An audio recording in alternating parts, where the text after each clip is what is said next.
एक मुसलमान फकीर मरने के करीब था। किसी ने उससे पूछा कि आपने किससे ज्ञान सीखा। उसने कहा, बद्धा कठिन है, किस किस के नाम लूं। जीवन में एक भी क्षण ऐसा नहीं बीता जब मैंने किसी से कुछ न सीखा हो। और उस फकीर ने कहा, एक बार एक गांव में मैं आधी रात भटका हुआ पहुंचा। गांव के सारे लोग सो गए थे। सिर्फ एक आदमी एक मकान के पास दीवार के पास बैठा हुआ मुझे मिला।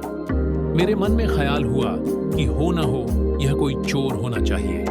इतनी रात किसी दूसरे के मकान की दीवार से यह कौन टिका है। मेरे मन में यही ख्याल उठा कि कोई चोर होना चाहिए। लेकिन उस आदमी ने मुझसे पूछा, राहगीर, भटक गए हो, चलो कृपा करो मेरे घर में ठहर जाओ। अब तो रात बहुत गहरी हो गई और सरायों के दरवाजे भी बंद हो चुके हैं। वह मुझे अपने घर ले गया और मुझे सुलाकर उसने कहा कि मैं जाऊं, रात्रि में ही मेरा व्यवसाय चलता है। तो मैंने पूछा, क्या है तुम्हारा व्यवसाय?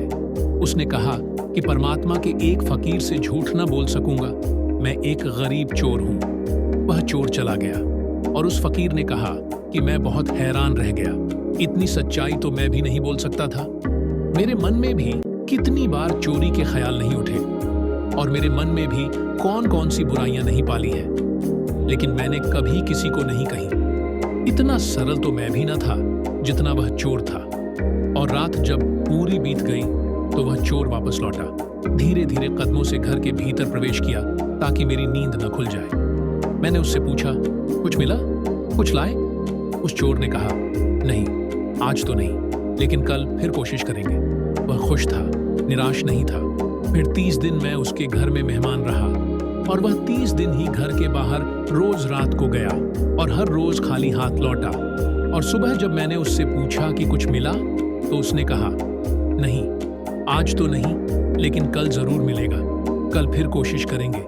फिर महीने भर के बाद मैं चला आया और जब मैं परमात्मा की खोज में गहरा डूबने लगा और परमात्मा का मुझे कोई कोर किनारा ना मिलता था और मैं थक जाता था और हताश हो जाता था और सोचने लगता था कि छोड़ दे दूं इस दौड़ को, खोज को, तब मुझे उस चोर का ख्याल आता था जो रोज खाली हाथ लौटा लेकिन कभी निराश न हुआ और उसने कहा कि कल फिर कोशिश करेंगे। और उसी चोर के बार बार ख्याल ने मुझे निराश होने से बचाया। जिस दिन मुझे परमात्मा की ज्योति मिली, उस दिन मैंने अपने हाथ जोधे और उस चोर के लिए प्रणाम किया। अगर वह उस रात मुझे न मिला होता तो शायद मैं कभी का निराश हो गया था। ऐसे उस फकीर ने बहुत सी बातें कही जिनसे उसने सीखा। जिंदगी चारों तरफ बहुत बद्धी शिक्षा है।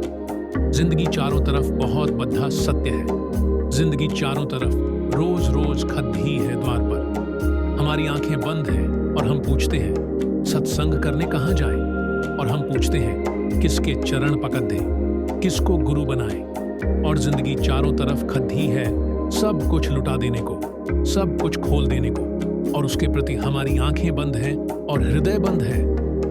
नेगेटिव ओशो।